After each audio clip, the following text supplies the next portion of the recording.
3, 2, 1. Never has there been a better time to be alive in human history. If you're not feeling it, you must discover why. Join Matthew Bolton in developing and applying a framework of objective optimism toward a flourishing life of meaning, health, and happiness. Here's your host, Matthew Bolton.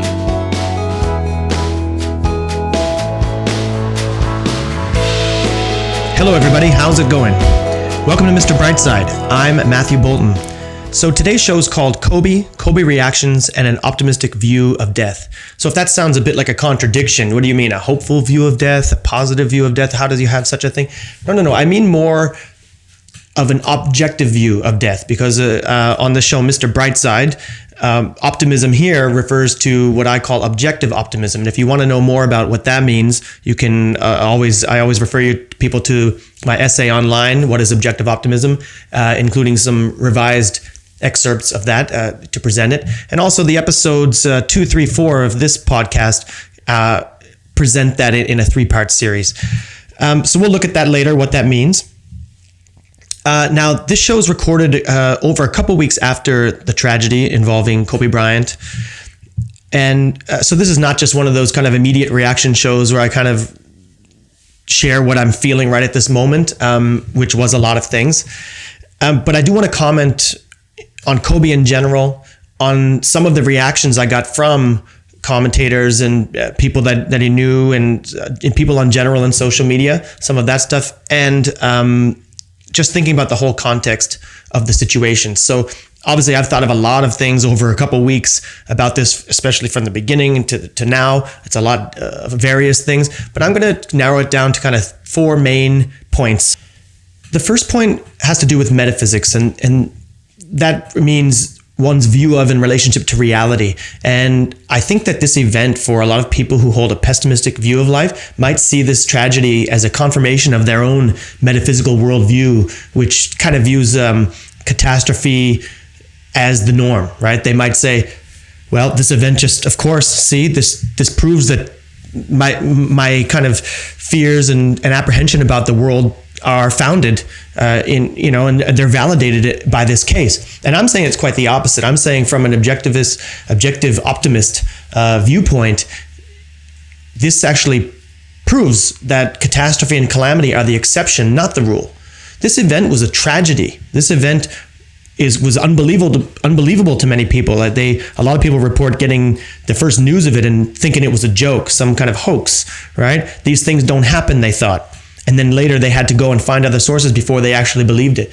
Because it is an exception. It is a horrible accident that this happened, not something that, well, this is just what's normal. For most people, we expect to live long lives and to live good lives, and these kind of things are tragic accidents. And certainly everybody expected Kobe Bryant to live a long time and die an old man. So an optimist doesn't say that bad things don't happen. That's not the metaphysical view. It's just that they are very exceptional. So that's kind of point 1. So 2, I want to look at Kobe when I think about my framework of objective optimism. I kind of thought right away that, geez, Kobe Bryant is an example. He's a role model of what a successful or thriving or flourishing life can look like. Obviously, his is extremely exceptional, but in any case, he was. And I had actually started watching a lot of Kobe videos in the last year. It's someone I didn't really follow him much throughout his playing career and all that. It wasn't I was a 90s guy with Jordan and the Bulls in the 90s. And then, I had other things going on, and I'm a hockey guy, so I don't pay much attention to basketball, but I was obviously aware of Kobe Bryant. But in the past year, I found myself just looking at old Kobe highlights and stuff like that on YouTube, and then a couple interviews of him in other contexts, certainly a business context and his future context and other things. And I just was quite impressed with the guy. And then, of course, this event hit me even more because of that. But anyway, I looked at my comparative table on my website, in my essay, and in a revised excerpt. I have created a comparative table between objective optimism, pessimism, and what I call subjective optimism. And then on a various range of categories like metaphysics, epistemology, ethics, and then focus, attitude toward other people, practical and emotional results, and among others. I kind of categorize what it means as a kind of a full package to be an objective optimist versus a pessimist versus a subjective optimist. And I thought I better refer to this table and then kind of highlight for myself which Kobe best represents. And I found myself going through and I almost had to highlight the whole checklist because this guy was just an out and out optimist. He was living an optimal life in my view. So I'll just highlight a few of them and go through and say in what way he exemplified this trait. And the first in metaphysics, I have reality oriented, so outward oriented, objective, versus subjective or inward oriented.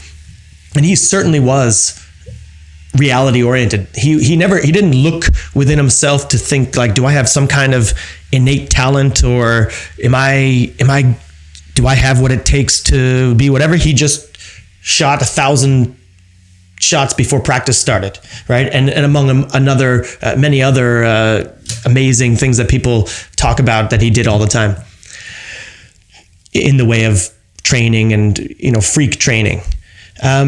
He, as far as epistemology, meaning his mental method, right? He was certainly and focused on the present and the future. I have a present and future focus versus a present and past focus for pessimists and subjective optimists.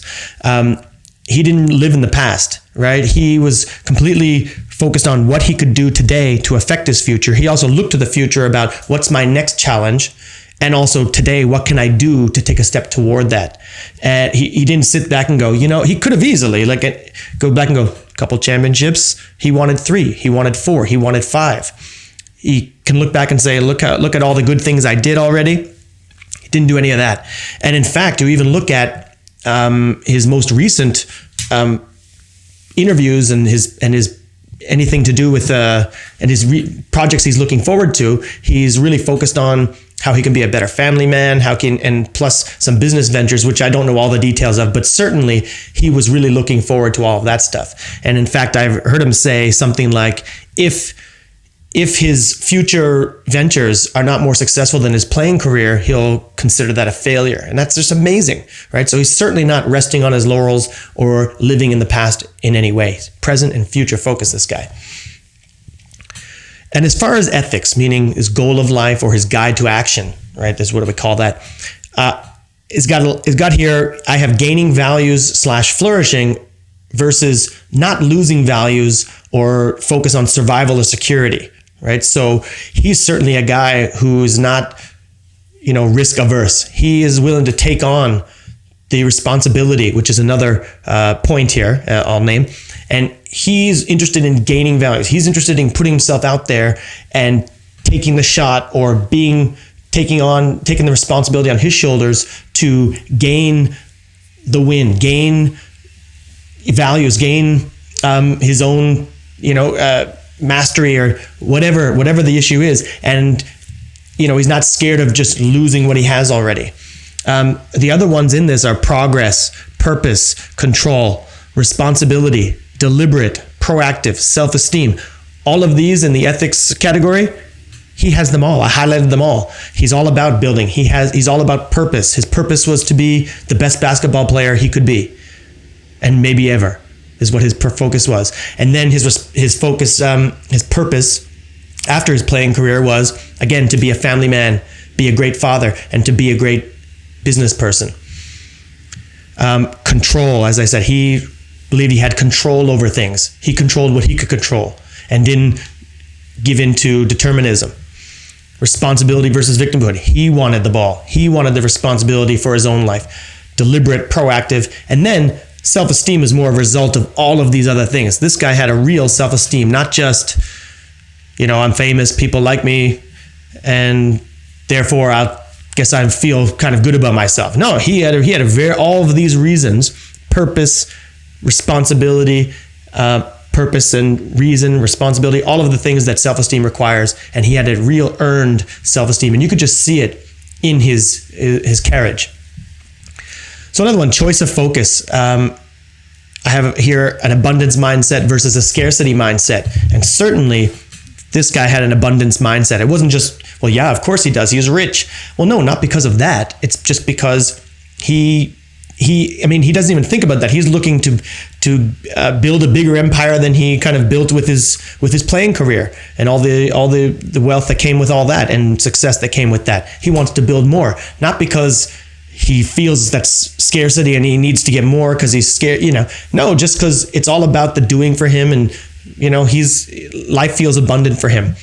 So he focuses on what he has versus focusing on what others have or what he doesn't have. And appreciation. He certainly appreciates everything versus taking things for granted. He didn't take anything for granted. He set out and made himself do what he had to do. And he certainly seems like a guy that's appreciating everything he's done, but everything he might do and everything he has in his life and his family as well. He seems to be a real guy who's, like I said, exudes this mode of appreciation that I can feel it. And with that, I have a view of an attitude toward other people category. And on the objective optimist side, I've got benevolence and goodwill versus fear, envy, suspicion, hostility, contempt on the other side, guilt. He had a really benevolent way about him, right? Again, look, we can talk about all his past and some other incidents when he was younger, and we can't exclude those, but I'm just talking about a person that I saw in the last year in interviews and just in general from what we know from his playing career and putting a lot of things together. And just from that, I can see there's just such a, when he's in the interview, he's really gracious to the host. Every interview I've seen, gracious to people. I have one Facebook friend of mine shared a story recently, only maybe a couple months ago, about a car accident that one of their friends was in. And then somebody got out and checked to see if everybody was okay and was directing traffic. And the person was Kobe Bryant, right? So it was quite a fun story at the time.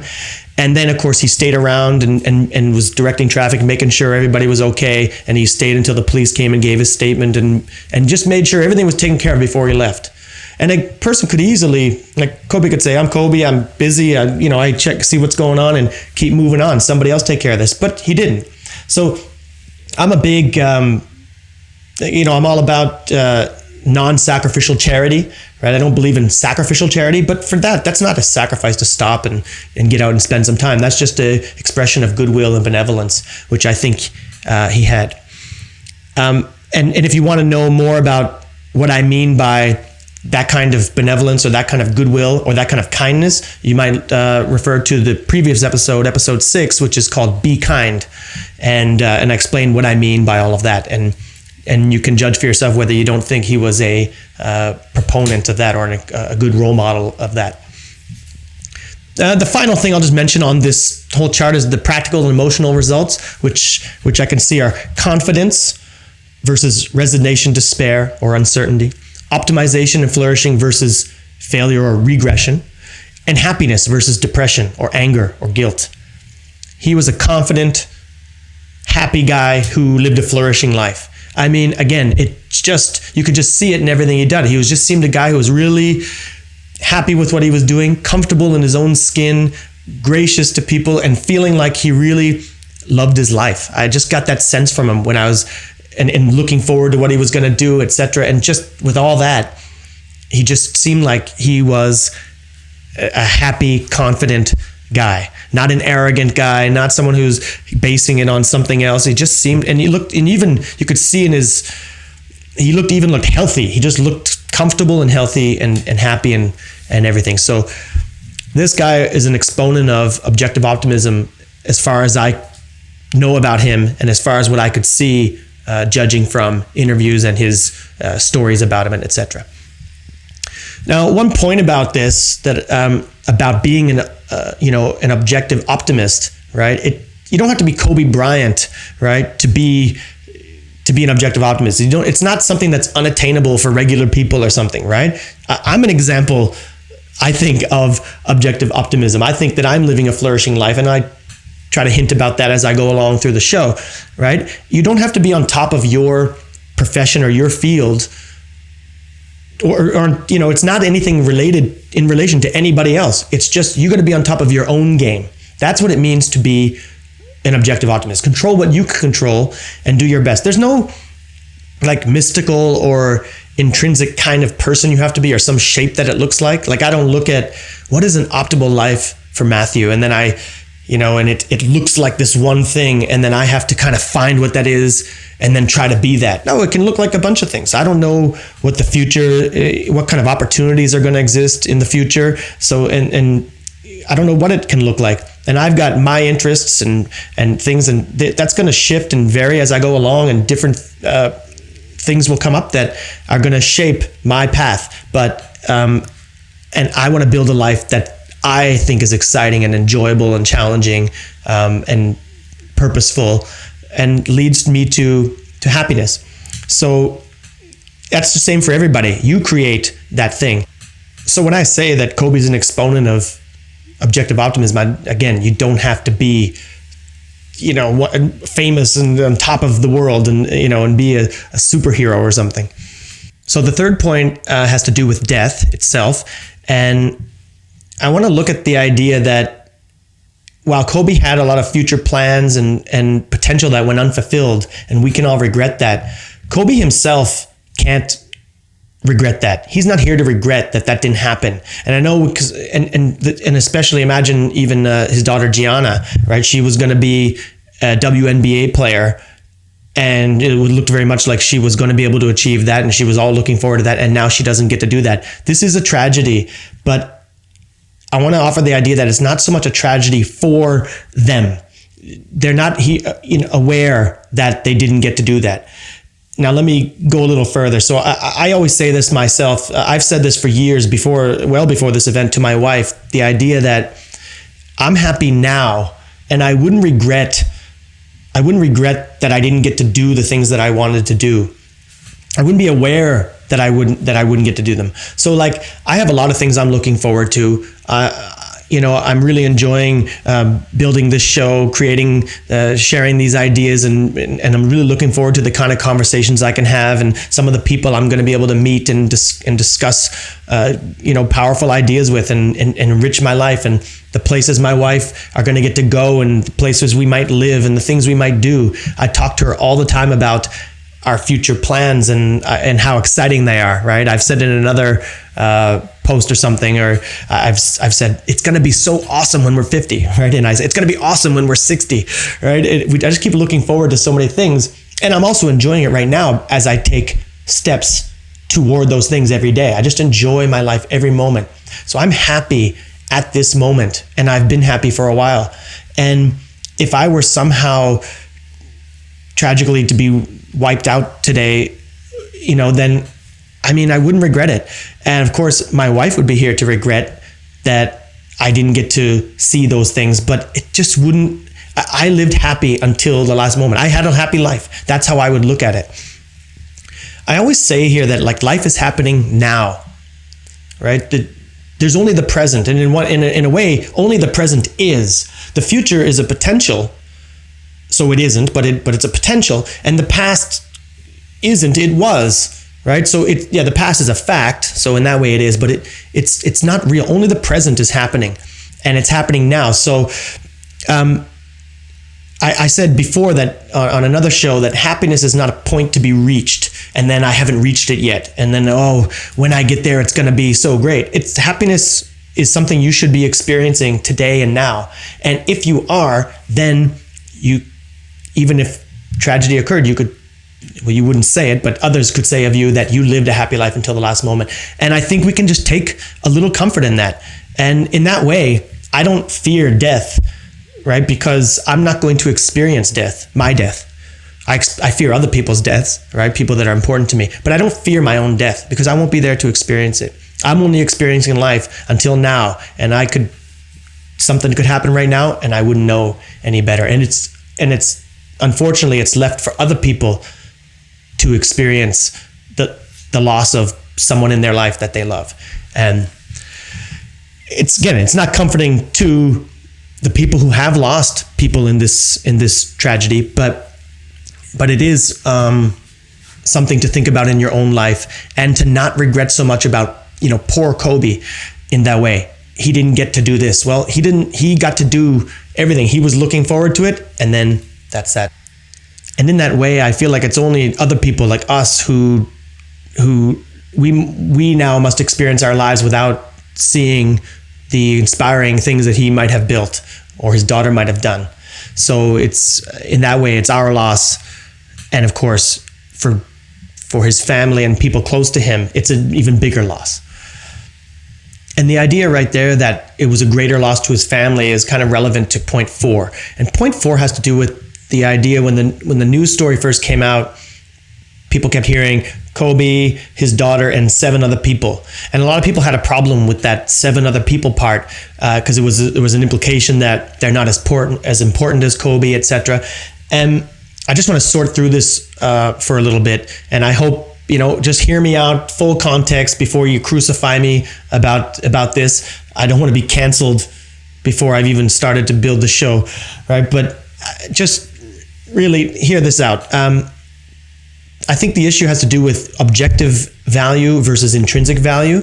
Intrinsic value is the idea that things have value in and of themselves, out of context, apart from any valuer, which objective is quite a contrast to that, which says that value presupposes a valuer, that to be valuable, it has to be valuable to someone for some reason.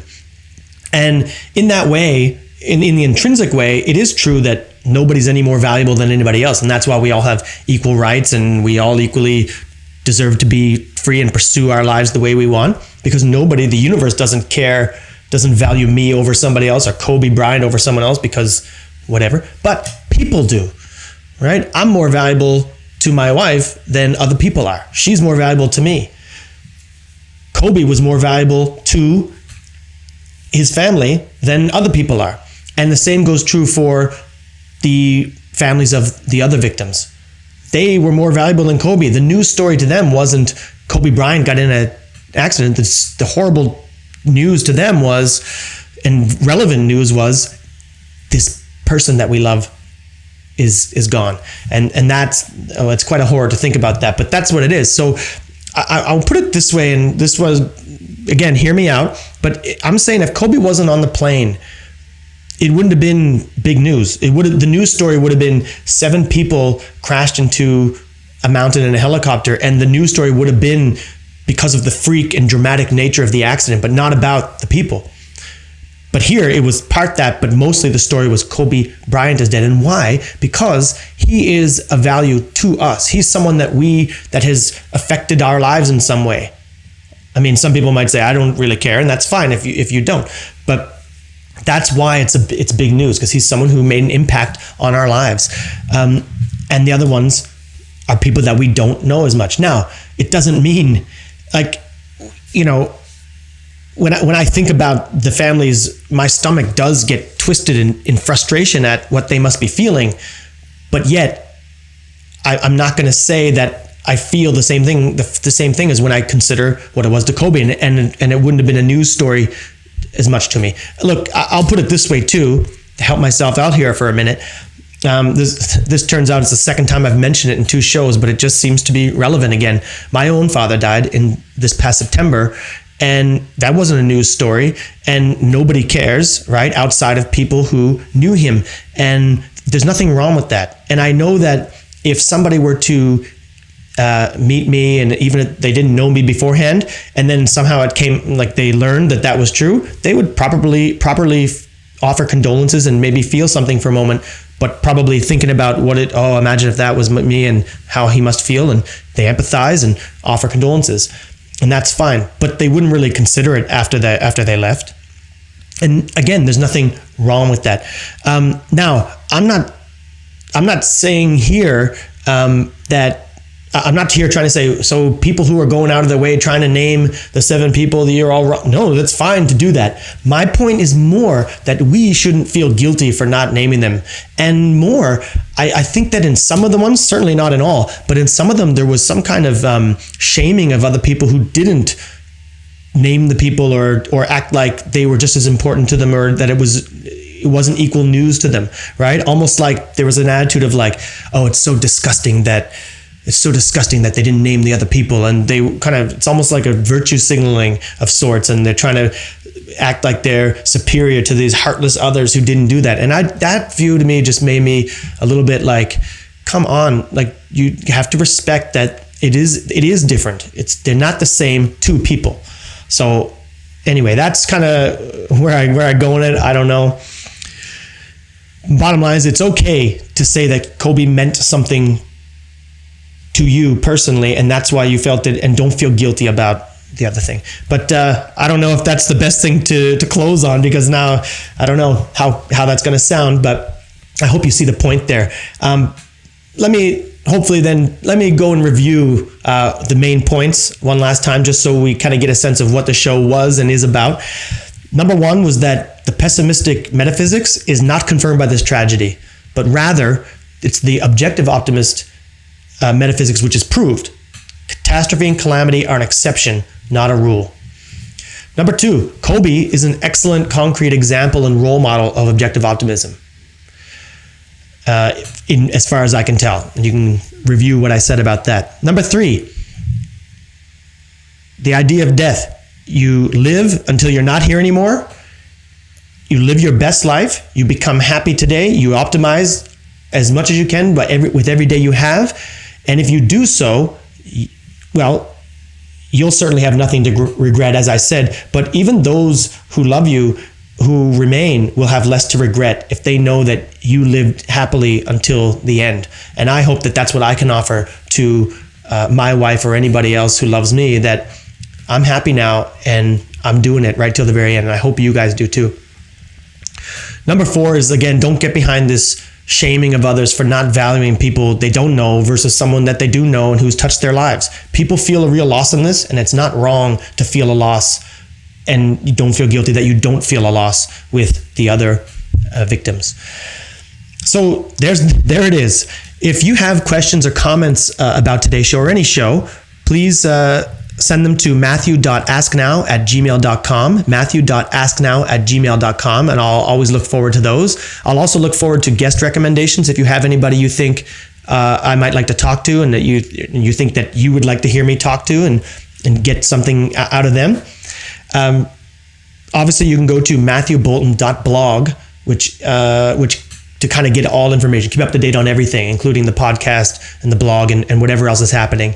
Please subscribe on whatever media you consume on, like it, and do leave comments and reviews. That's always helpful and appreciated on the YouTube chat board or whatever chat board you have. Thank you for that. And then please share.